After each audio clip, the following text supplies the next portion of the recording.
एक निवेदन आप सबसे करेंगे, दुख है ना थोड़ा सा अगर आपके जीवन में, शिव जी को आप जल चढ़ाना चालू कर दीजिए।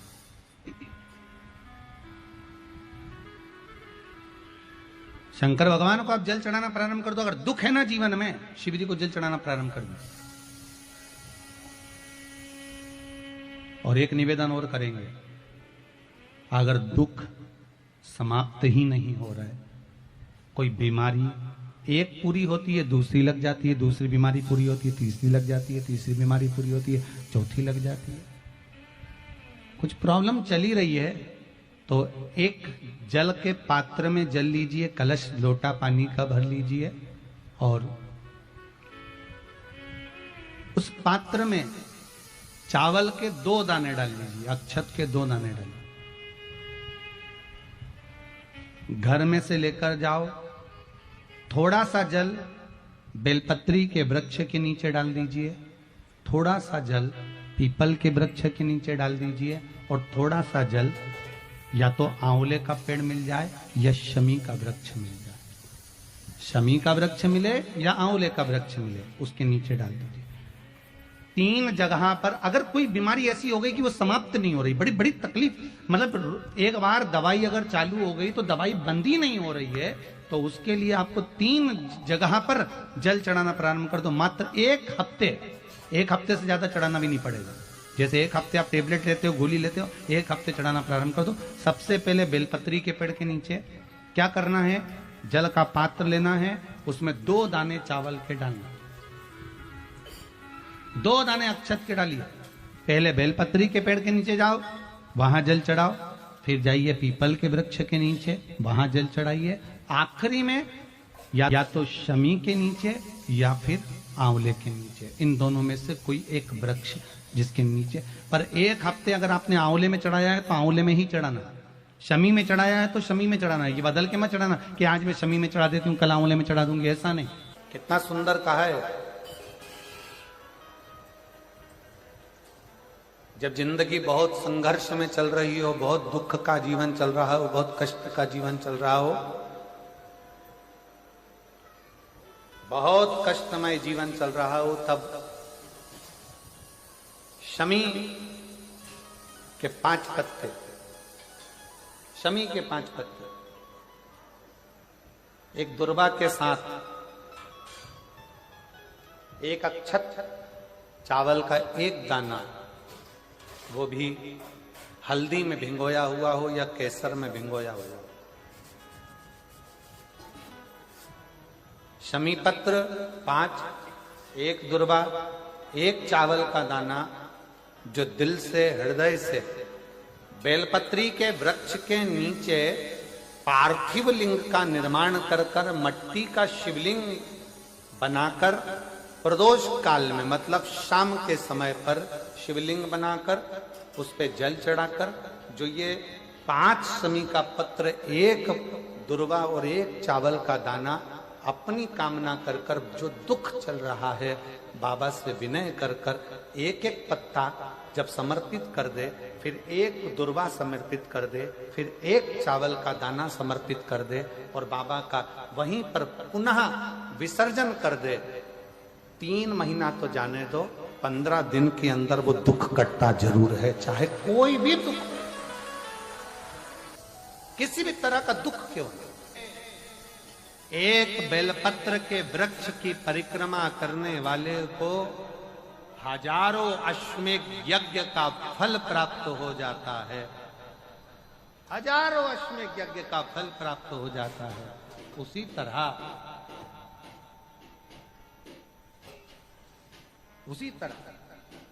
एक पार्थिव लिंग का निर्माण करने वाले को, मिट्टी का शिवलिंग का निर्माण कर कर पूजन करने वालों को 12 ज्योतिर्लिंग के शिवलिंग के दर्शन का पुण्य फल प्राप्त। जो इंद्रियां हैं, इन 11 इंद्रियों में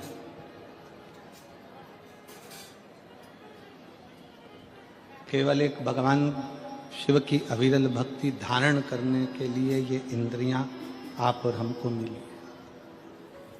चाहे वो ज्ञान इंद्री हो, चाहे वो कर्म इंद्री हो, चाहे वो मन। कोई कह रहा था कि गुरुजी, शंकर जी के मंदिर में जाने से, भगवान शंकर के मंदिर में पहुंचने से, जाने से क्या हमारा दुख कट जाता है? किसी ने पूछा कि शिव मंदिर में जाने से क्या हमारा दुख कट जाता है? शिव महापुराण में षडानंद कार्तिकी और भगवान श्री गणेश जी का एक संवाद है। श्री गणेश जी महाराज कार्तिकेय बाबा से एक प्रश्न कर दिए। कार्तिकेय बाबा गणेश जी के प्रश्न को सुनकर, गणेश जी के संवाद को सुनकर तुरंत उत्तर देते। भगवान कार्तिकेय जी के सम्मुख में गणेश जी महाराज का एक सुंदर सा संवाद है, बड़ा सुंदर सा, कि मान लो हमने सुना है कि गणेश जी कह रहे हैं कार्तिकेय जी से कि कोई शिवालय में जाए तब उसका दुख कटता है, कोई शिव जी के मंदिर पहुंचे तब उसका दुख कटता है, कोई शंकर भगवान की चौखट पर जाए, भगवान शंकर के द्वार पर जाए तब दुख कटता है।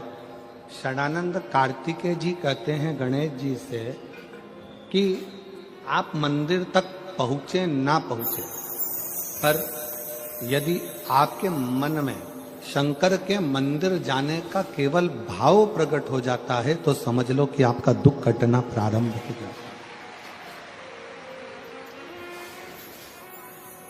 आप मंदिर में पहुंचे ना पहुंचे, आप मंदिर तक गए ना गए, आप शिव मंदिर तक पहुंचे कि ना पहुंचे वो मूल है। पर आपके मन में जब, जिस समय पर आपके मन में भाव प्रकट हो जाता है, जिस समय पर आपके मन में ये उत्पन्न हो जाता है कि मुझे शंकर के मंदिर में जाकर एक लोटा जल चढ़ाना है, मुझे शिव जी की चौखट तक जाना है, जैसे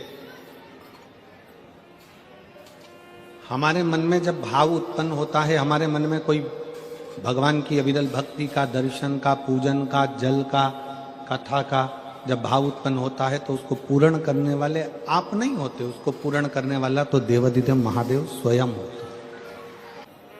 आपकी कामना क्या है?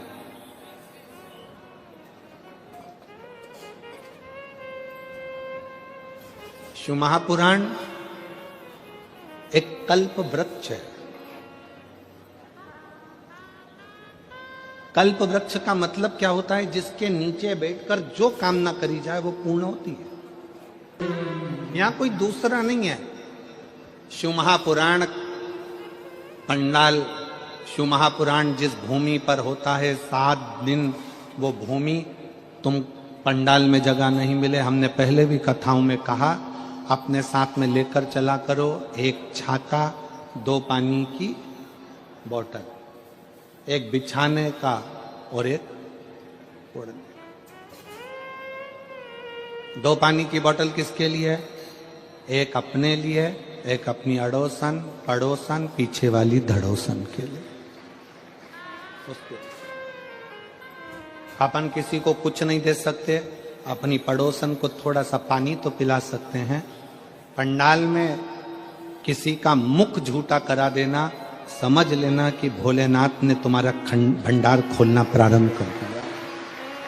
किसी का मुख झूठा करा देना, एक जरा सी टॉफी खिला दी, कोई ने बिस्कुट खिला दिया, कोई ने कोई सामान घर से बना कर लिया है, कई लोग पूड़ी लाते हैं, कोई चाय पिलाता है, कोई कॉफी पिलाता है, कोई दूध पिलाता है, कोई सामग्री लाता है, रात दिन लोग सेवा करते। ये शिव महापुराण का पंडाल नहीं, ये कुबेरेश्वर बाबा का कल्प वृक्ष है। जिस वृक्ष के नीचे बैठकर जो मांगा जाता है वो प्राप्त हो जाए, वो प्राप्त हो। आप सब बैठकर जो भगवान शंकर की अविरल भक्ति करते हो, भजन करते हो, स्मरण करते हो, कीर्तन करते हो, ये उसका रास्ता।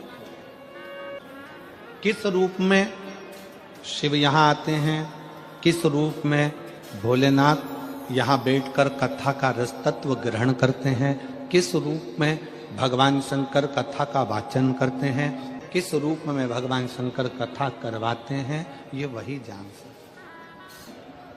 शिव कथा कर रही है। कनक कुंडला, रत्नभद्र, यक्ष दोनों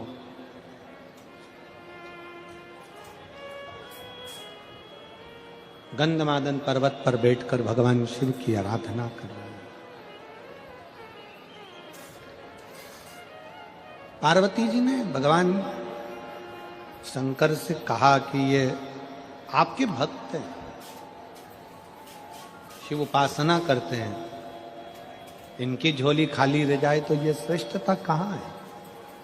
एक निवेदन सभी श्रोता बहन भाइयों से कथा आ रहे हैं और पंडाल में बैठकर भी सुन रहे हैं। जिस दिन दिल से हारो ना,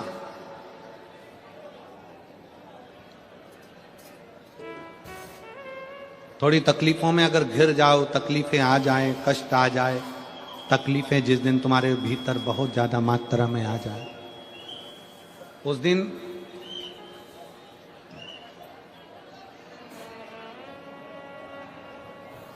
तीन बेलपत्र, एक बेलपत्र में पीला चंदन, बीच वाली पत्ती। जिस दिन तुम्हें लगे कि मैं बहुत दुखी चल रही हूं और मेरा काम हो ही नहीं रहा, बहुत तकलीफ की जिंदगी चल रही है, कोई हाथ पकड़ने वाला नहीं है, कोई संभालने वाला नहीं है और बहुत तकलीफ हो रही, बहुत तकलीफ। उस समय पर एक बेलपत्री के बीच वाली पत्ती पर पीला चंदन, दूसरी पत्ती पर लाल चंदन और तीसरी पत्ती पर 11 चावल गीले, पानी में उसको थोड़ा सा भिगो लें या धो लें, 11 चावल गीले शिव जी की उस पत्ती पर रखी। सबसे पहला पीला चंदन का बेलपत्र, दूसरे नंबर पर लाल चंदन का बेलपत्र, तीसरे नंबर पर जो 11 चावल आपने धोकर रखे हैं वो हाथ की हथेली में रखना है और हाथ की हथेली में रखकर अपनी कामना कर कर भगवान शंकर से विनय कर कर पंचाक्षर मंत्र नमः शिवाय या षडाक्षर मंत्र ओम नमः शिवाय या श्री शिवाय नमस्तुभ्यम बोलकर उस बेलपत्र पर सीधे हाथ में रखकर उल्टे हाथ का स्पर्श कर कर बाबा से अपने मन के भाव कहकर शंकर के शिवलिंग पर उसे समर्पित कर दीजिए। एक ही लोटा जल, जहां से जल बहता है अशोक सुंदरी वाली जगह, एक ही लोटा जल जहां से जल बहता है उस जल बहने वाली जगह पर 3 बार उस जल को अपनी कामना कर कर श्री शिवाय नमस्तुभ्यम या पंचाक्षर मंत्र या षडाक्षर मंत्र बोलकर 3 बार उस स्थान पर गिरा दीजिए। गिराने के बाद में बाबा से विनय कर कर अक्षत वाली जो बेलपत्र है, एक बेलपत्र और एक अक्षत उसमें से अपने लिए लेकर आ जाओ। उसको 2 महीना 3 महीना अपने घर में रखिए।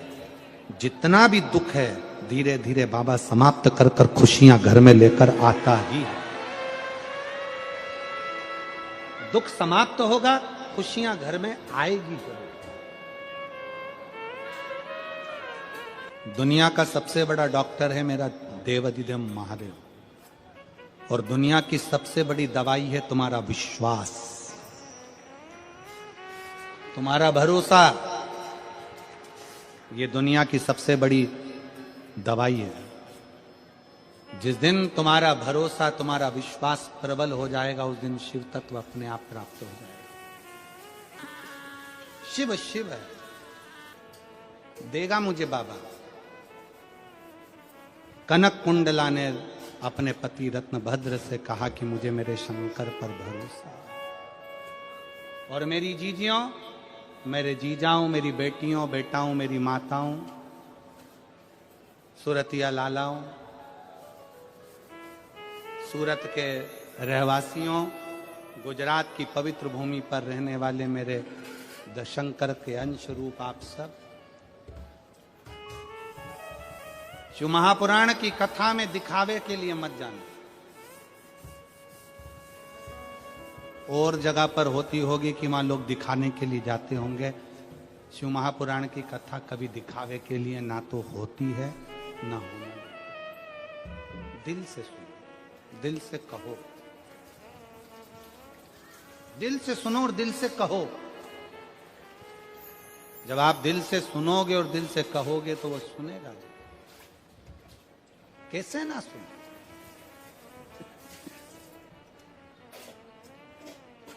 शिव कथा कह रही है,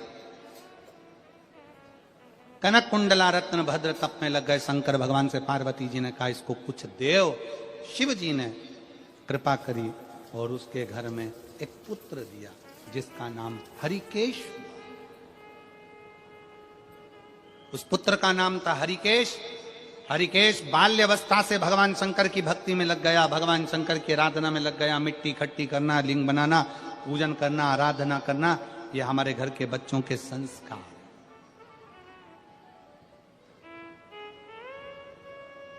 और संस्कार बहुत जरूरी है।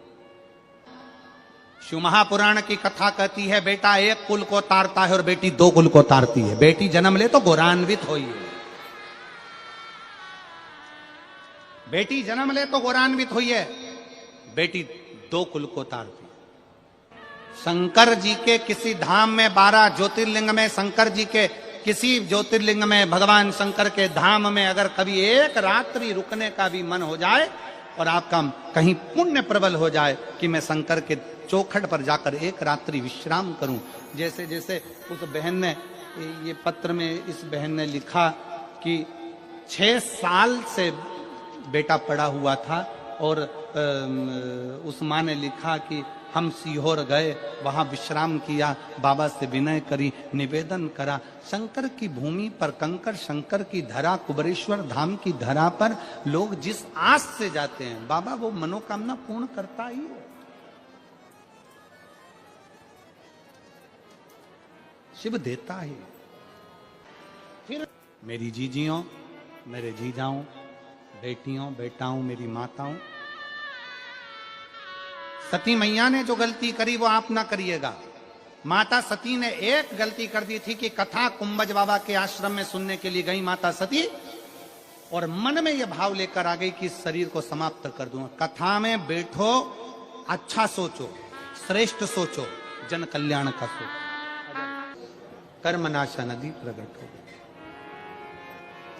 भगवान विष्णु ने भगवान शंकर जी से प्रार्थना करी कि प्रभु ये जो ब्रह्मा जी का सिर कट कर नीचे गिरा है इससे लोग नफरत करेंगे, आप कृपा कर दो। तब भगवान ने कृपा करी और कहा कि ब्रह्मा जी का कटा हुआ शीश बट का पेड़ बनेगा, बट वृक्ष बनेगा और उस बट वृक्ष के नीचे भगवान शंकर स्वयं विराजमान होंगे और शिव जी का नाम बटकेश्वर महादेव होगा। बोलो बटकेश्वर महादेव की। भगवान शंकर का नाम बटकेश्वर हो गया। शिव जी बड़ के पेड़ के नीचे विराजमान हो गए। शिव महापुराण की कथा कहती है कि जीवन में बटकेश्वर महादेव का स्मरण, कभी मान लो कोई पैसा लेकर चले गया, कोई तुम्हारा धन लेकर चले गया, कहीं से पैसा नहीं आ रहा है, गया हुआ धन रुक गया है, तो भगवान शंकर को एक लोटा जल बटकेश्वर महादेव के नाम से समर्पित करें। भगवान शिव जी को एक लोटा जल बटकेश्वर महादेव के नाम से समर्पित करें और उनसे प्रार्थना करें, निवेदन करें, शिव स्वीकारेगा जरूर। चढ़ाओ एक लोटा जल। कभी कभी अगर ऐसा लगे जीवन में कि दुख बहुत ज्यादा आ गया है, बहुत तकलीफ आ गई है, तो लाल चंदन को घिसकर उस लाल चंदन का लेपन भगवान शंकर पर कर कर फिर पानी चढ़ाओ। अगर कोई संकट भारी है और निकट रहा, जैसे किसी नारी का गर्भ नहीं ठहर रहा, 15 साल हो गए, 20 साल हो गए, 25 साल, जैसे इसने लिखा एक माता ने कि 18 साल की बेटी हो गई थी पर संतान में पुत्र नहीं, तो उसने भाव से कथा सुनी। इसे आपके भीतर अगर 20 साल हो गए, 25 साल हो गए, 30 साल हो गए, संतान का सुख ही नहीं है, लाल चंदन का लेपन बाबा भोलेनाथ पर करना प्रारंभ करो, पीठिका पर लाल चंदन का लेपन करना प्रारंभ करो, लाल चंदन से बाबा का श्रृंगार करना प्रारंभ करो। एक बेलपत्री पर लाल चंदन, दोनों पत्ती नीचे वाली, जो नीचे की जो 2 पत्ती होती है इस पे लाल चंदन, और बीच वाली पत्ती पर पीला चंदन लगाकर बाबा के शिवलिंग को समर्पित करिए, बाबा से प्रार्थना करिए, रोज प्रार्थना करो। परंतु एक बात का स्मरण रहे, 25 साल हो गए, 20 साल हो गए, 30 साल हो गए, संतान नहीं, तो पहले जल से अभिषेक कराना, अभिषेक कराकर उस जल का आचमन करने के बाद हाथ को खासा करना, धोना, उसके बाद में फिर वापिस बाबा का स्नान कराओ, फिर चंदन का लेपन कराओ, फिर 1 लोटा जल चढ़ाकर बाबा का स्नान कराओ। बाबा का बड़ा सुंदर भाव से लाल चंदन से जो अभिषेक करता है, बाबा को लेपन कर कर फिर जल चढ़ समर्पित करता है, निश्चित है उसकी गोदी मेरा देव अधिदेव महादेव जरूर भरता है।